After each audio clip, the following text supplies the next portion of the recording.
Hello everyone, আসসালামু আলাইকুম। Welcome to my channel Inaira's world. আশা করছি সবাই ভালো আছেন। অনেক দিন পর একটা মিনি ব্লগ নিয়ে আসলাম। মূলত ঈদুল আজহার দিনে অনেক ব্যস্ততার কারণে পেরে ওঠা হয়নি ভিডিও দেওয়ার জন্য। সো এটা হচ্ছে ঈদুল আজহার দিন সকালবেলা আমরা ইনাইরা এখানে ফুল ছিঁড়ছে, ওর দেখলেই ছিঁড়বে। আর এদিকে সকালবেলা ঘুম থেকে উঠে দেখলাম আমার শাশুড়ি মা পিঠা সবাই নাস্তা করার জন্য মূলত এই পিঠাগুলো বানাচ্ছে। উপরে চিনি ছিটা দিয়ে এগুলো খেতে হয়। আপনারা কি বলেন, কি নামে এই পিঠাগুলোকে বলেন জানি না। আর এটা হচ্ছে পরোটার ডো তৈরি করা হয়েছে, কয়েকটা পরোটা বানানো হবে বিকেলবেলার জন্য।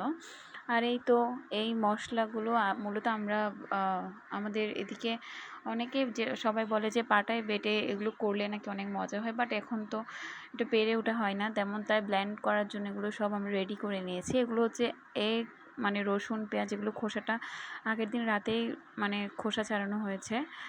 পরের দিন সকালবেলা এটা হচ্ছে মূলত আমার কাজ, আমি সকালবেলা এগুলোকে ব্লেন্ড করছি।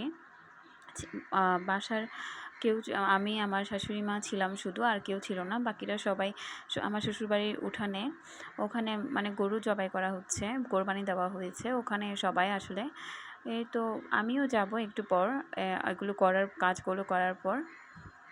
সব কাজ সেরে আমি ওখানে যাওয়ার জন্য রেডি হচ্ছি, কারণ এটা হচ্ছে প্রথমবার আমি আমার কোরবানি দেখা আমার শ্বশুরবাড়িতে। এর আগে আমার তেমন আসা হয়নি, আমি বাসায় ছিলাম, টাউনে ছিলাম, আমরা কোরবানির সময় আসা হতো না। তো এবার প্রথম আমি দেখলাম, যে সেই জন্য আমি গিয়ে বললাম যে কীভাবে করে।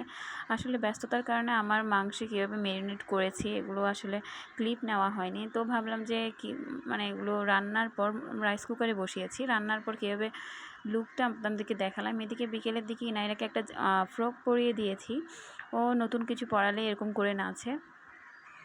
তো হঠাৎ করে কি হয়ে গেল, কান্না করে দিয়েছে। এই পর্যন্ত। আল্লাহ হাফেজ, আসসালামু আলাইকুম।